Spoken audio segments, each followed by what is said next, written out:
I've got the drawer fronts on temporarily, and it's time to look at what I want to do for drawer pulls. And I've got a bunch here that are left over from other projects, and so I just tried this one on to see what it would look like, and it looks a little bit small.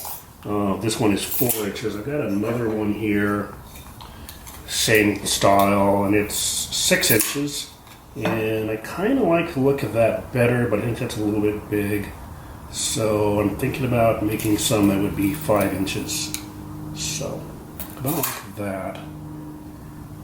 So I make this just out of scrap, and my scrap material I've got sitting over here. So this is just the really small pieces of scrap that I've got out of this project. So all short pieces of cherry. So these are made out of stock that's about 1 1/8 inches. And these chunks here are really just under 1 inch. So I'm going to have to pick out a couple pieces and then double it up. Then run it through the router for the profiles that I need here. Trim the length, sand the sides, drill and tap holes for mounting, and we'll be pretty much done. When cutting wood on power tools, it's difficult to see what is really being done to profile the wood and why. So I've made a little sketch to show what I'm doing on some of these steps. And the first step is to get a piece of wood that's the right dimensions to start the profiling. So what I've done is I've glued together 2 pieces of wood. So my end need is something that's 1 1/8 inches tall, and my stock is right at 1 inch. So I need to add at least 1/8 of an inch, a little more, in order to get it uniformly sanded down. So I'm going to glue 2 pieces of wood together.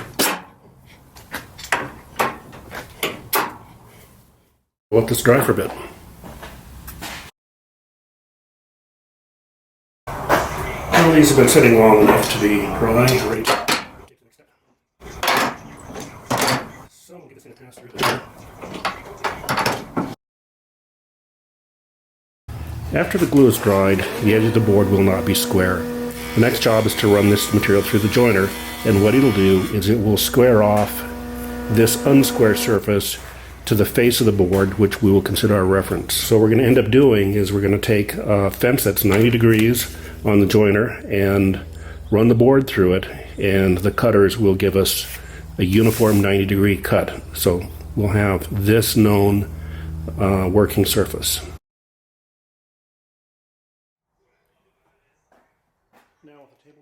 With the edge square, we still have a piece that's thicker than what we needed. So we started out with something that was less than 1 inch. We need to have 1/8 inch added. And so what we're going to do is run this through the table saw, and we're going to trim it at 1 1/8 inches from the original piece and then the laminated piece. I've colored the center here pink in order to show where we're adding the laminate material. Table saw will cut this stock off. That'll be scrap, and what we'll be left with is material that is our perfect thickness for our working piece. We now have a piece that has a square edge on it, and it's the right thickness, and before we go on and do our profiling, we want to make sure that it's uniformly flat and smooth across the top. That'll be the surface here. So we're going to run this through the drum sander and get it down until it's exactly 1 1/8 and very smooth and very uniform.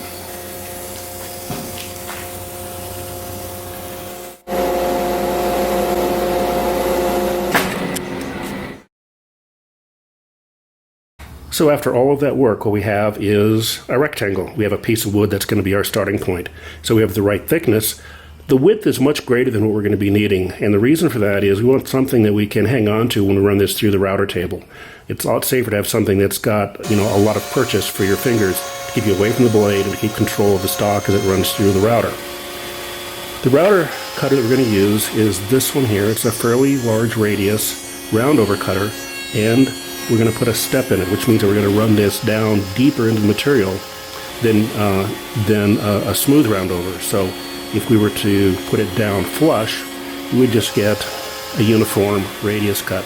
But we're going to step it down in, and we'll come up with this kind of a step profile.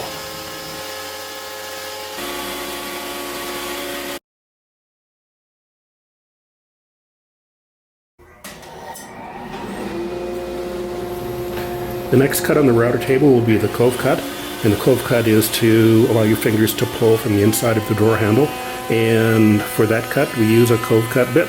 This one's a 3/4 inch bit. The width of it is pretty good for the width of your fingers, reaching up underneath the drawer pull, and just a couple of passes to get the depth you want, and you're done.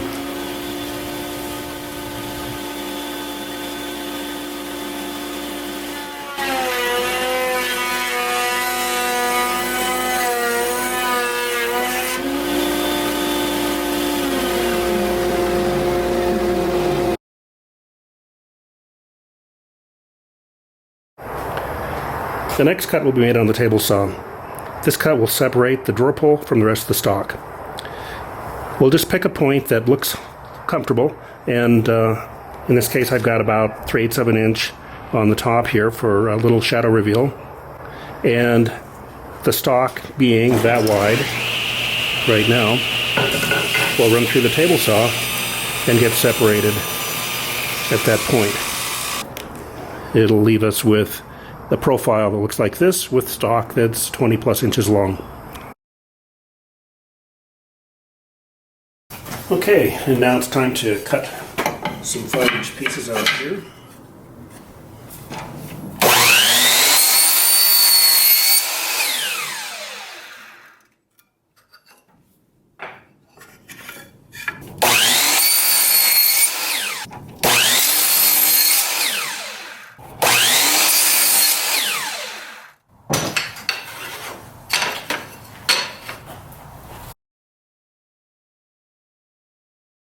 Now I need to sand the profile onto the edges, and to do that I've made a little template out of aluminum, and here's one I've already sanded, and so it'll just make the edges curved like that, gives it that look. For this one,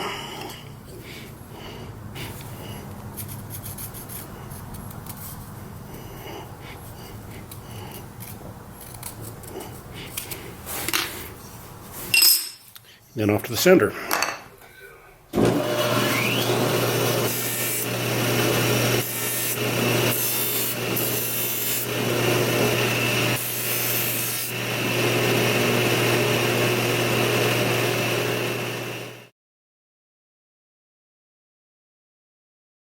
Now I'll drill the holes 2 3/4 apart. So that'll be 1.375 from the center line. 1.375.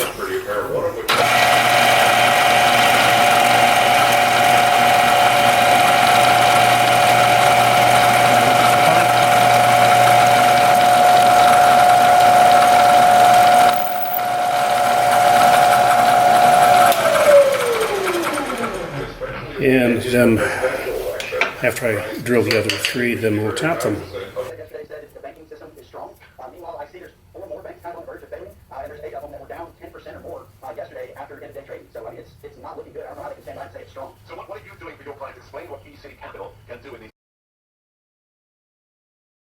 Great thing about drilling this on the mill is that when I wanted a 2 3/4 inch spacing, I don't have to fit it on here and adjust anything. It's going to be right on. These screws will just go right in.